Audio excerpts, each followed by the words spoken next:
یہ خوش قسمتی ہے یار، آتے ہیں وہی جن کو سرکار بلاتا ہے۔ میرے تمہارے گھر کو نہیں آ سکتا ہماری مرضی کے بغیر، رب اور اس کے محبوب کے گھر کو اس کی مرضی کے بغیر کیسے آ سکتا ہے؟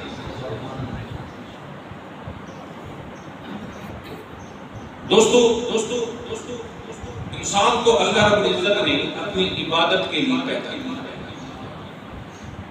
میری یاد کا میرا ذکر کیا، میری بارگاہ میں سجدے کا، میری بارگاہ میں جھوک، میری بارگاہ میں عز و انکساری کا، میری بارگاہ میں جھولی پھیلا، یہ رب کا حکم ہے اپنے بندے کے۔ یاد رکھنا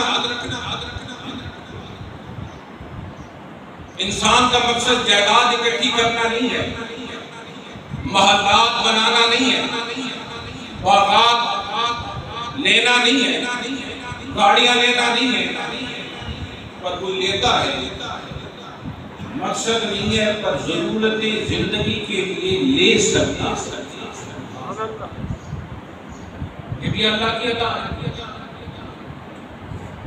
مگر انسان کو پیدا جس مقصد کے لیے کیا گیا ہے وہ ہے رب کی یاد، رب کی عبادت کا۔ اللہ رب العزت نے عبادات کے کئی طریقے بیان کیے ہیں۔ اگر ہم اس کو تقسیم کریں تو اس کے دو حصے بنتے ہیں، ایک حصہ مالی عبادت کا بنتا ہے اور ایک حصہ بدنی عبادت کا بنتا ہے۔ یعنی ایک عبادت میں مال خرچ ہوتا ہے اور ایک عبادت میں جان خرچ ہوتا ہے۔ آپ نماز پڑھتے ہیں، فجر میں پڑھتے ہیں، ظہر میں پڑھتے ہیں، عصر مغرب عشاء میں پڑھتے ہیں، اس میں آپ کی جان خرچ ہوتی ہے، مال خرچ نہیں ہوتا۔ آپ زکوٰۃ دیتے ہیں، 2.5% یا عشر دیتے ہیں اپنی فصل پہ، اس میں آپ کی جان خرچ نہیں ہوتی، آپ کا مال۔ نماز خالصاً بدنی عبادت ہے، زکوٰۃ مالی عبادت ہے، اور حج بدنی عبادت بھی ہے اور مالی عبادت۔ اس میں پیسہ بھی خرچ ہوتا ہے اور انسان کا جسم خرچ ہوتا ہے۔ انسان جاتا ہے یہاں سے، اللہ رب العزت حکم فرماتا ہے بندے تو میری بارگاہ میں آ رہا ہے، اب کپڑے اتار دے، 2 چادریں لے لی جسم کے ساتھ لپیٹ دی، سب کو نہ ڈھانپ، نمود و نمائش نہ کر، صابن کے ساتھ غسل کر کے اپنے جسم کو دھو کے نہ،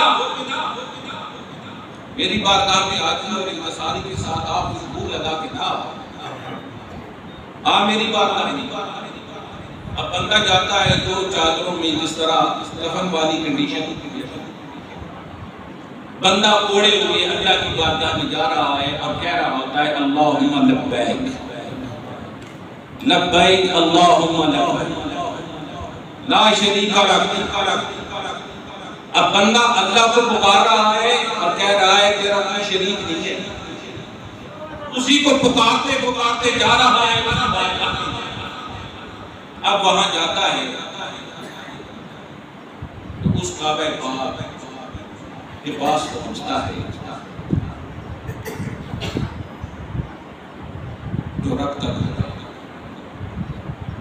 بندہ وہاں پہنچتا ہے تو جیسے پہنچتا ہے اس گھر کے اندر تو اس مطاف کے اندر جا کے چکر شروع کرتا ہے۔ ابتدا ہوتی ہے حجر اسود سے، اب وہ شروع کرتا ہے اللہ کا نام لے رہا ہوتا ہے، دعائیں مانگ رہا ہوتا ہے۔ جب دعائیں مانگ رہا ہوتا ہے 7 چکر پورے کرتا ہے تو اب کیا ہوگا، میں جا اس جگہ پہ کھڑے ہو کے نماز پڑھنا 2 رکعت نماز نفل پڑھتا ہاں مقام ابراہیم کے قریب، مقام ابراہیم کے قریب 2 رکعت نماز نفل پڑھتا ہے، پھر سعی کرنے کے لیے ادھر جاتا ہے، صفا و مروہ کی پہاڑیوں کی طرف جاتا ہے، صفا سے شروع ہوتا ہے مروہ کی طرف جاتا ہے، 7 چکر ادھر ہو گئے، اب اس کا عمرہ ہے یا حج کا طواف ہے وہ مکمل ہوتا ہے۔ اس سے پہلے کیا ہوتا ہے؟ بندہ مینا میں جا کے قیام کرتا ہے، اور جب مینا میں قیام کرتا ہے وہاں رہتا ہے، بس انہی چادروں میں ہوتا ہے، پھر اسے کہا جاتا ہے اب یہیں تو نے کنکریاں باندھی ہیں، یہیں تو نے قربانی کرنی ہے، سر کو مڑوانا ہے، وہ ادھر رہتا ہے، اور پھر اسے کہا جاتا ہے اب جا مزدلفہ وہاں رات کھلے آسمان کے نیچے گزار، پھر وہاں جا کے گزارتا ہے، اور گزارنے کے بعد اس کا حج جو ہوتا ہے وہ تکلیف ہوتا ہے، مکمل ہوتا ہے، آگے طواف الوداع کرتا ہے، اس کا حج مکمل ہو جاتا ہے۔ اب جا قرآن اٹھائیں، قرآن پہ غور کریں، اس کو سٹڈی کریں، علماء سے پوچھیں۔ اللہ تو کہتا ہے حج کا جس کو استطاعت، اللہ رب العزت یہ تو نہیں کہتا مینا میں تو اتنا رہنا ہے، مزدلفہ میں اتنا رہنا ہے، اتنی کنکریاں باندھنی ہے، اللہ یہ تو قرآن میں نہیں کہتا، اللہ تو کہہ دیتا ہے حج کرنا ہے، کیسے کرنا ہے؟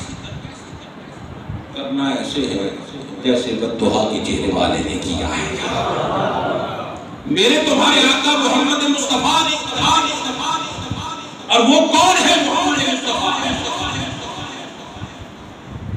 یہودی کہیں کہ مسلمانوں کا اپنا قبلہ نہیں ہے، اور اس کے دل پر گرا گزرے، ان کو تکلیف ہو، اور پھر وہ بار بار آسمانوں کی طرف دیکھیں اور حضرت جبرائیل سے کہیں کہ ہمیں تانا دیتے ہیں کہ مسلمانوں کا اپنا کعبہ نہیں ہے،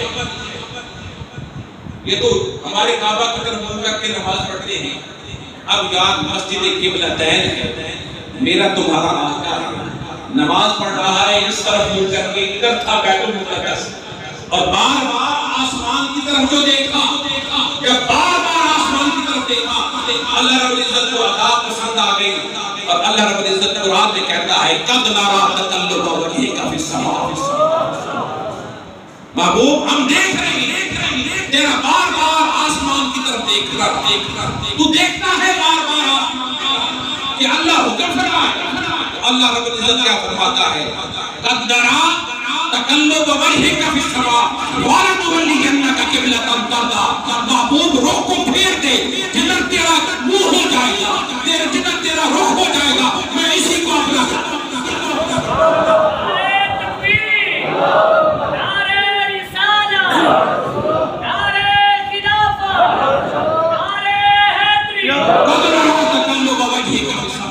دیکھتے ہیں کہ وہ آسمان کی طرف تیرا دیکھا، وَلَنُوَلِّيَنَّكَ قِبْلَةً تَرْضَاهَا، محبوب رخ کو پھیر دے جدھر تیرا رخ ہوگا وہی میرا گھر ہو جائے گا، جدھر تیرا چہرہ پاک ہوگا وہی میرا گھر ہو جائے گا۔ اب مصطفیٰ رخ پھیرتا ہے، مسجد قبلہ میں آج بھی جاؤ، محراب کی نشان وہاں سے مصطفیٰ رخ پھیرتا ہے، پہلے رخ بیت المقدس کی طرف تھا، اب میرے تمہارے آقا کا رخ اس کعبہ پاک کی طرف ہوتا ہے، جیسے ہوتا ہے قیامت تک کے لیے حکم ہو جاتا ہے میرے محبوب کا رخ پھیر گیا ہے، اب تم نے کہیں اور نماز نہیں پڑھنی، نماز اسی کعبہ پاک کی طرف۔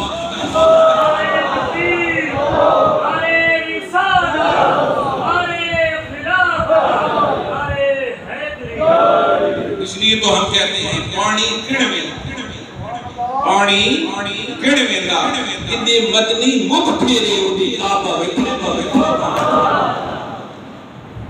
وجہک فی السماء وَلَنُوَلِّيَنَّكَ قِبْلَةً تَرْضَاهَا، محبوب رخ کو پھیر دے جدھر تیرا رخ ہو جائے گا ہمارا گھر وہی ہو جائے گا۔ مصطفیٰ رخ پھیرتا ہے تو اللہ اپنا گھر بدلتا ہے۔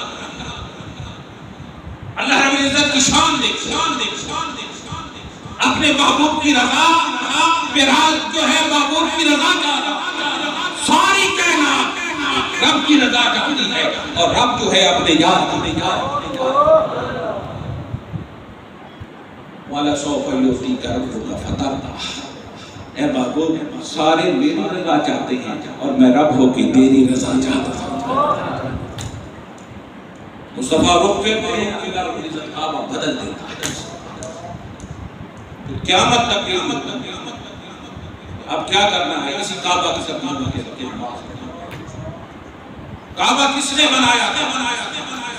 اور کرو یاد، حضرت ابراہیم علیہ السلام نے بنایا۔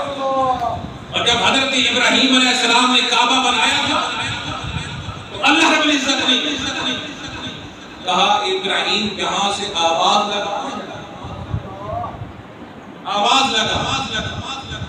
بلا لوگوں کو اس گھر کی طرف۔ تو حضرت ابراہیم علیہ السلام نے آواز لگائی۔ اب کوئی ماں کے پیٹ میں تھا، کوئی دنیا کے کسی کونے میں تھا، پہاڑ پہ تھا، دریا میں تھا، صحرا میں تھا، آبادی میں تھا، یا ماں کے پیٹ میں تھا یا جب حضرت ابراہیم علیہ السلام کی آواز لگائی آپ نے تو اللہ رب العزت کے حکم کے ساتھ وہ آواز وہاں تک پہنچی۔ جس نے جتنے بار لبیک کہا اتنے بار اس کا بات دنیا کی بڑی بڑی عمارات، لوگ تاج محل کی بات کرتے ہیں، کچھ دبئی میں بڑے بڑے ٹاور ہیں ان کی بات کرتے ہیں، کچھ پیرس میں جو بڑی بلڈنگ ہیں ان کی بات کرتے ہیں۔ آپ دنیا کی کوئی بلڈنگ کے پاس بیٹھ جائیں، آپ اس بلڈنگ کو دیکھ سکتے ہیں، اس میں آپ کو فن کو نظر آ سکتا ہے، مگر آپ کی نیکیوں کا بیلنس بڑھ نہیں سکتا۔ کعبہ وہ عمارت ہے یار، تم کچھ بھی نہ کرو کعبے کو دیکھتے رہو، تمہارا نیکیوں کا بیلنس بڑھتا محبوب رخ پھیرتا ہے، محبوب رخ پھیرتا ہے اس کے مقام کو۔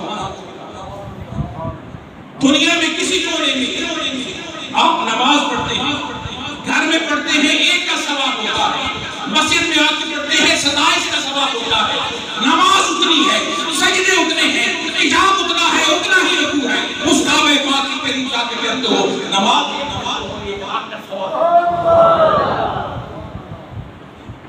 کیا عظمتیں ہیں، کیا رفعت ہے۔ یہ کعبے کو مقام کیسے ملے؟ بس میرے تمہارے آقا محمد مصطفیٰ نے رخ پھیرا ہے، اللہ رب العزت نے کعبے کو اپنا گھر بنا دیا ہے۔ جب اس کعبے پاک میں کوئی جاتا ہے اس کے ساتھ ایک پتھر ہے جسے حجر اسود کہتے ہیں، بندہ جا کے اسے ٹچ کرنے کی دیر ہوتی ہے، وہ تمہارے گناہ سلب کرتا ہے۔ وہاں وہ پہاڑیاں ہیں جہاں اللہ کی مقرر بندی دوڑی، میں ہاجرہ چلی، وہ کہاں گئی؟ صفا سے مروہ کی طرف جب چلتی ہے نا، اس سفر میں، اس حصے میں، صفا سے مروہ کی طرف جانے میں وہ کچھ حصہ چلتی ہیں اور کچھ حصہ دوڑتی ہیں۔ آج بھی جاؤ، جس حصے سے وہ دوڑی ہیں وہاں سب لائٹ لگی ہوئی ہے، جہاں سے تم نے دوڑنا ہے، اور جہاں سے وہاں سے تم نے چلنا ہے۔ اب قرآن اٹھاؤ، علماء میرے دائیں بائیں بیٹھی ہیں، کہیں اللہ کہتا ہے یہاں سے دوڑ، یہاں سے چل۔ اللہ کو اپنے محبوبوں کی ادائیں اور ان اداؤں کی وجہ سے اللہ رب العزت کیا کہتا ہے؟ قیامت تک جو بھی یہاں آئے گا، جہاں سے میری مقرر بندی بھاگ کے گزری ہے وہاں کے وہ بھاگ سے گزرے گا، اور یہاں سے وہ مقرر بندی چل کے گزری ہے۔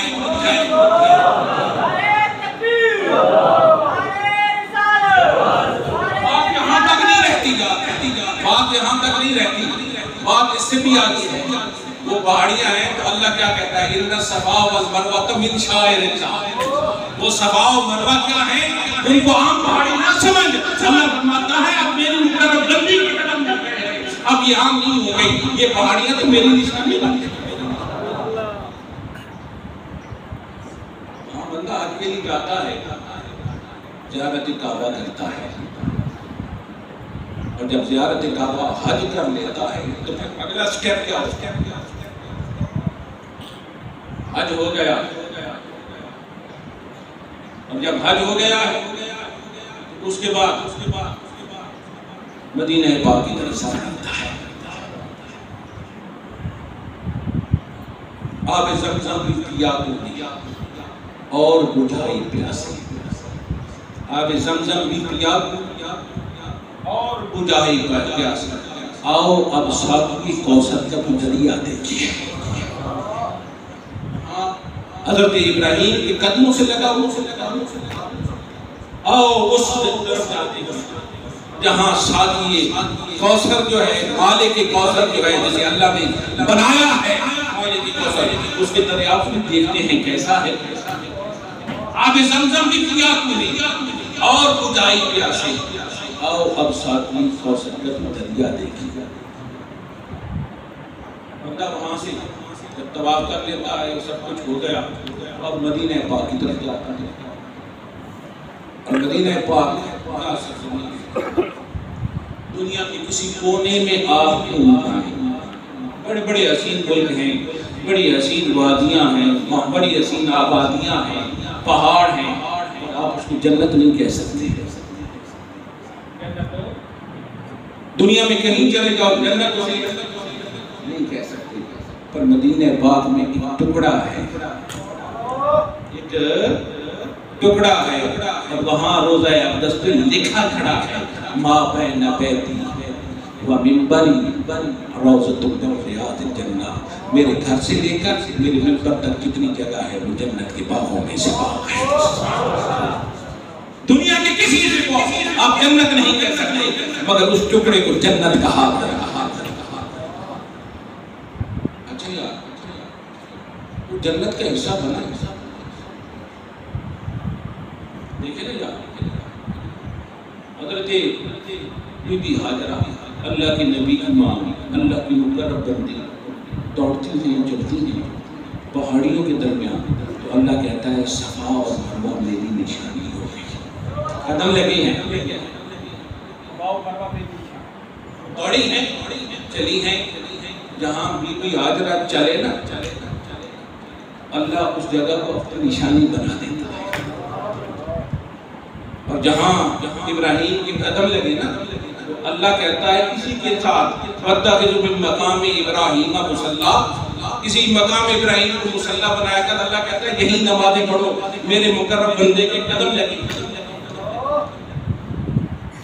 جہاں اس کا محبوب چلتا ہے، گھر سے حجرہ پاک سے نکلتا ہے، منبر تک جاتا ہے، منبر سے چل کے حجرہ پاک تک آتا ہے، جاتا ہے، فجر میں جا رہا ہے، ظہر میں جا رہا ہے، عصر میں جا رہا ہے، مغرب میں جا رہا ہے، عشاء میں جا رہا ہے، آتا ہے، جاتا ہے، بار بار قدم لگتے ہیں۔ اللہ رب العزت کیا کہتا ہے؟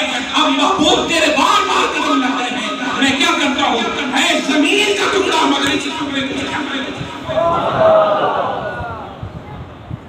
ان الصفا والمروہ من شعائر، اس کو کیا کہتا ہوں؟ اس کو جنت کا حصہ بنا دیتا ہوں، اور تو کہہ دے ما بین بیتی و منبری روضۃ من ریاض الجنہ، میرے گھر سے لے کر میرے منبر تک جتنی جگہ ہے وہ جنت کی باغ۔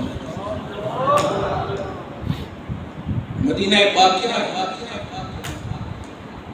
وہ مسجد نبوی کیا ہے؟ نماز ایک پڑھتے ہیں ثواب 50 کا، وہ کیا مقام ہے؟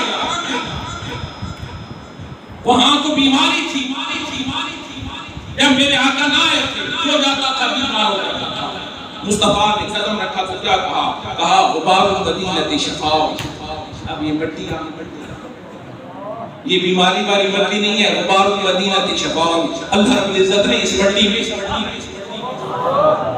جو جائے گا بیمار کا پر شفا دو قسم کی ہوتی ہے، ایک جسم کی شفا ہے، بندے کا جسم بھی بیمار ہوتا ہے، روح بھی بیمار ہوتی ہے، مصطفیٰ کی بارگاہ ہوا ہے، وہاں جسم بھی ٹھیک ہو جاتا ہے، وہاں بندے کی روح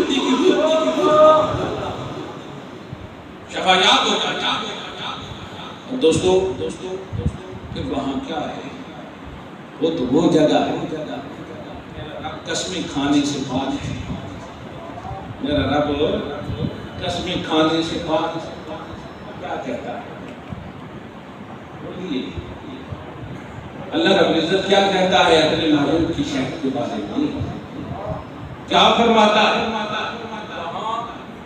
تو بھائی ہاجرہ کی اللہ نشانی قرار دیتا ہے. پتھر پہ قدم لگتے ہیں اللہ کہتا ہے یہ نماز پڑھ. اور محبوب کا شہر آ جائے اللہ کہتا ہے لا اقسم بہذا البلد، لا اقسم بہذا البلد وانت حل بہذا البلد. محبوب قسم ہے تیرے شہر کی. اللہ قسم نہیں کھاتا پر محبوب کے لیے اللہ رب العزت اس شہر کی قسم بھی کھاتا. اللہ آگے کیا کہتا ہے؟ انت حل بہذا البلد. اللہ یہ نہیں کہتا میں اس شہر کی قسم کھاتا ہوں وہاں جنت کا حصہ ہے، وہاں وہ پہاڑ ہے جو محبوب تجھ سے محبت کرتا ہے. اس لیے نہیں کھاتا کہ وہاں جنت البقیع ہے، اس لیے قسمیں نہیں کھاتا. اللہ رب العزت انتا کا سیدھا لگا کے اللہ وعدہ کر دیتا ہے وجہ اور مجھے محبوب تیری وجہ سے قسم کرتا ہے. انتا حل بہذا البلد وہ ہے مدینہ، وہ ہے سکر میرے پاک. اور سرکار دو عالم علیہ السلام کی قدم پاک ہیں جہاں اس طرف سے وہاں جنت البقیع کا قبرستان ہے. حضرت عثمان غنی نے خریدی تھی. سرکار دو عالم علیہ السلام نے کہا عثمان سنا ہے تم نے زمین خریدی ہے؟ جی حضور خریدی ہے. سرکار نے بتایا حضرت دکھا کے تو آ تم نے زمین کیسی خریدی ہے میں بھی تجھے. حضرت عثمان غنی چلے سرکار بھی ساتھ ہوئے اور جب سرکار دو عالم علیہ السلام ساتھ ہوئے تو کہا عثمان ذرا تیر بھی اٹھا لے کمان بھی اٹھا دے. تیر بھی اٹھا کمان بھی اٹھا. اب تیر بھی اٹھایا گیا کمان بھی اٹھائی گئی. اب سرکار چلے نا سیدنا عثمان غنی بھی چلے. عثمان یار عثمان کا عشق کیا ہے؟ لیکن حضرت عثمان غنی نے حضور کی دعوت کی حضور میرے گھر آ. سرکار نے فرمایا ٹھیک ہے عثمان آؤں. اب سرکار دو عالم علیہ السلام چلے نا عثمان غنی سرکار کو لینے آئے تو سرکار نے چلے نا تو ایک قدم سرکار نے رکھا پھر دوسرا رکھا پھر تیسرا رکھا. اب عثمان غنی پیچھے چل بھی رہی ہیں اور سرکار کی قدم گن بھی رہی ہیں. سرکار چلتے ہیں عثمان قدم گنتے ہیں. سرکار کی نگاہ جو پڑی نا سیدھا عثمان غنی کہا عثمان قدم کیوں گن رہے ہو؟ کیا گنتے ہو؟ قدم گنتے ہو؟ حضور قدم گن رہا ہے. سرکار نے فرمایا کیوں گنتے ہو؟ کہا اس لیے گن رہا ہوں کہ آپ جتنے قدم چل کے میرے گھر میں آئیں گے عثمان اتنے غلام آزاد کرے گا. یہ ہے عثمان غنی. اب وہی عثمان سرکار کو وہ ارض بقیع زمین دکھانے کے لیے جا رہے ہیں. آپ جاتے ہیں جہاں سے زمین شروع ہوتی ہے اس جگہ پہنچے گا. سیدنا عثمان نے کہا یہ زمین ہے اور یہاں سے شروع ہوتی ہے. اب سرکار وہیں کھڑے ہو گئے. کہا عثمان ذرا تیر چڑھا دے کمان دے. تیر جو چڑھایا گیا کمان دے. تو سرکار نے فرمایا اب ذرا اسے پھینک. تو سیدنا عثمان غنی نے تیر کمان میں چڑھا کے پھینکا. جیسے پھینکا جا کے تیر کو گرا. جیسے گرا تو میرے آقا فرماتے ہیں اے عثمان تیرے قدموں سے لے کر جہاں سے ہم نے تیر پھینکا ہے اور جہاں تیر جا کے گرا ہے یہ آج سے ارض بقیع نہیں ہے یہ جنت البقیع بن گئی ہے. یہ ارض بقیع جنت البقیع بن گئی ہے. حضرات کرام قدر سیدنا عثمان غنی نے یہ نہ کہا یہ تو زمین جنت البقیع کیسے بن گیا. دوستو سرکار دو عالم علیہ السلام نے جب یہ کہا سیدنا عثمان غنی نے عرض کی حضور مجھے پہلے بتایا ہوتا آپ مجھے پہلے فرماتے مجھے پہلے حکم کرتے. عثمان زور اور لگا زور زیادہ لگا، تیر دور جا کے گرتا، اور جب دور جا کے گرتا اللہ جنت کو اور عثمان کا عقیدہ تھا مصطفیٰ کے قدموں سے، مصطفیٰ کے قدموں سے جہاں سے تیر چلا ہے اور جہاں ملا ہے کہ جنت بن گئی ہے، کیونکہ میرے مصطفیٰ کی زبان،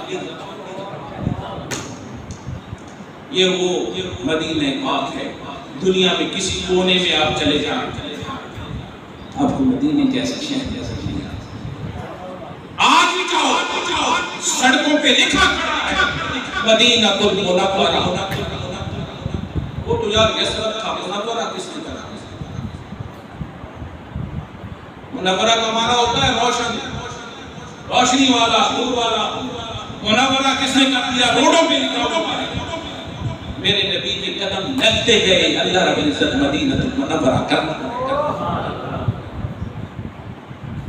باتیں بتاؤں گا ایسے تو اللہ کے سکول نہیں کر سکتا،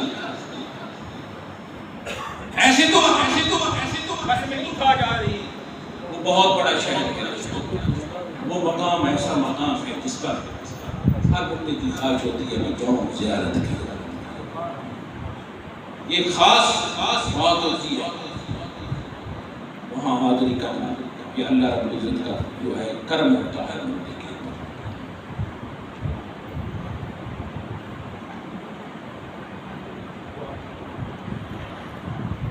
دوستو مدینہ منورہ پاک بہت بڑا مقام ہے، مگر یاد رکھنا جتنی بڑی بارگاہ ہوتی ہے اس کے آداب بھی اتنے بڑے ہوتے ہیں۔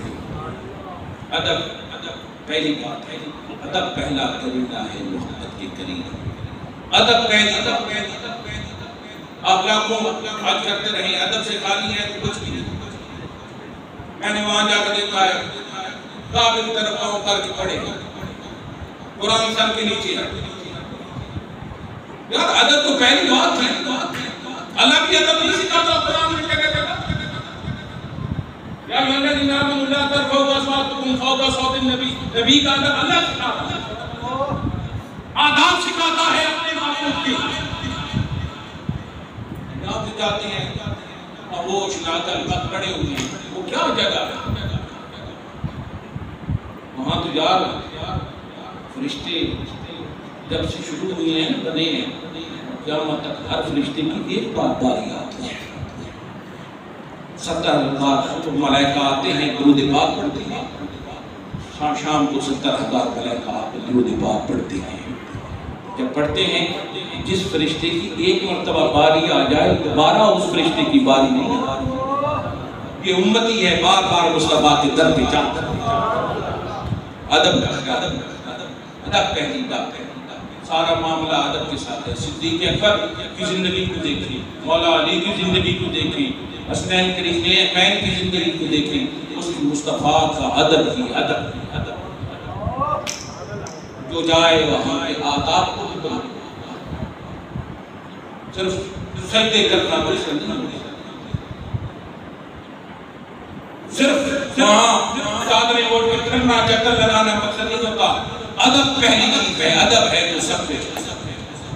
ورنہ شیطان نے تھوڑی عبادت کی،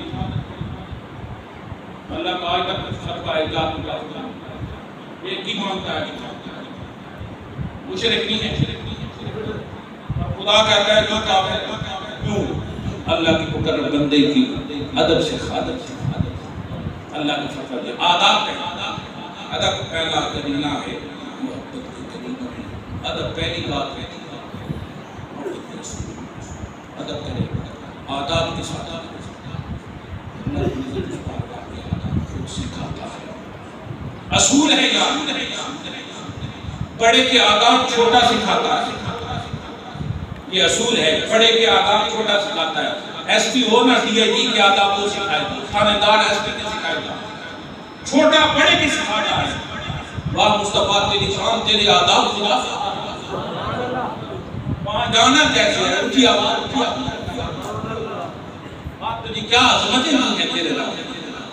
دوستو وہ بہت بڑا مقام ہے، اللہ رب العزت وہاں کی مناسب کی ہم سب کو توفیق عطا فرمائے، آداب کو توفیق عطا فرمائے، اور جو گفتگو میں نے کی اس پر مجھے بھی عمل کرنے کی توفیق عطا فرمائے، اور جو آپ نے سنی اور کتنی سمجھی اللہ رب العزت آپ کو بھی اللہ کرنے کی توفیق عطا فرمائے. ہمارے بھائی زاہد صاحب کا سفر حج قبول فرمائے, خیریت سے لے جائے, خیریت سے واپس لائے. وما علینا الا البلاغ. کھڑے ہو کے